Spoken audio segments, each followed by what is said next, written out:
name's Natasha and this is my YouTube channel.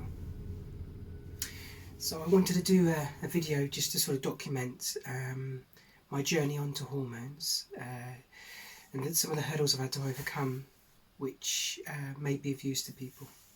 So first of all, I'd like to start off with the waiting times.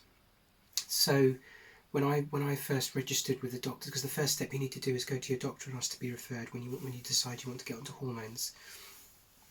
And so the waiting time was 10 months to a year when I did it in 2017, 2016. I understand now from my friends and people on the waiting list that it could be 4 to 5 years on the waiting list now. So so I would recommend getting yourself on the list as soon as possible and maybe exploring private options as well. So the first hurdle I had to sort of encounter was I had travelling to London, obviously on the tube, and obviously it's a good idea to present as a female to show that you're serious about it. But they were looking. It's almost they were looking for evidence that it was serious. So, and for them, unfortunately, I think it's a little bit old-fashioned. But they think the name change is a commitment. I have different opinion on that because obviously some people are born with names that are sort of gender neutral and can be either way.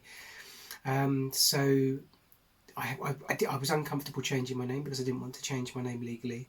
It was a gift that was given to me, and I just maybe one day I will, but I didn't like the fact that it was a prerequisite. I didn't think it was for someone else to tell me that I should be doing that, despite their insistence that it was to make my life easier.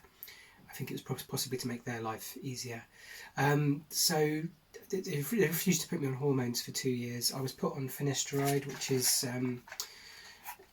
sort of an anti-androgen that stops your hair falling out, because I said that was a concern at the time.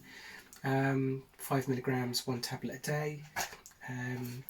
And because I'd self-medicated previously, which I highly recommend not to do to people out there, because I got a blood clot in my right arm, my left shoulder, and as a result I have to take rivaroxaban every day, which is a blood thinner to sort of work around the blockage there. So two or so years passed, and I was having the appointments and being refused hormones, so I decided to go private with Gender GP. The details I'll put below for Gender GP, and I can't recommend it enough. I could do another video about all the finances, but it really, when you think about the grand scheme of things and sort of time being finite, we haven't got an unlimited time. 4 to 5 years is a long time, and I think for a few £100 you're well on your way to sort of getting onto hormones. I think less than £500 in its entirety was all I spent with Gender GP. So I had my meeting with Gender GP online because it was during COVID 2020 when we were on lockdown, and bearing in mind I'd had 2 or 3 appointments with the gender clinic, the GIC, and still refused hormones. Within 1 appointment and 6 months I was on hormones, December 2020.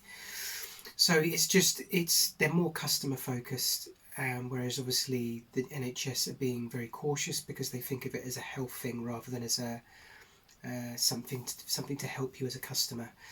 So I would bear that in mind. If it's not financially viable, then I would recommend getting yourself on the waitlist as soon as possible, because at the moment the infrastructure is not there to support people. The second obstacle I encountered was once I'd been prescribed hormones by my consultant at Gender GP. My local doctor refused to prescribe me because she didn't recognise the Gender GP, even though they're used widely around the UK and around the world. I think it was ignorance. I remember in my first appointment, one of the doctors said that they would have to do some research on transgender care because they just weren't aware of it. So they're ill-equipped as general practitioners to for me to service a growing number of people who need that support. And it's a shame really, because they don't seem to be as invested in it, and yet they're the gatekeepers. for a lot of us to get onto hormones. So with that, I didn't let that deter me. So I looked online for doctors within the area that had been treating transgender patients, and luckily I found one locally, and she was able to prescribe me straight away. So I've been on hormones now for 2.5 years, and really grateful for that. But please ask, put some questions down below if you want any sort of support or ideas, or if you have any concerns or need any advice. But I think the main thing is if you're determined, if you understand that you do want to go down this path, I think you're going to get obstacles. I think that's just not a normal part of life, testing your desire to actually get what you need. And I think just be tenacious. Don't be discouraged, because I think talk to people as well that have already gone through it, and you can get there. But yeah, I've left the link below in the YouTube there. Any questions, please just put them in the comment section, and I'll try and respond as soon as I can.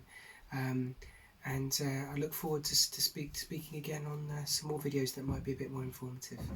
Thank you. Bye.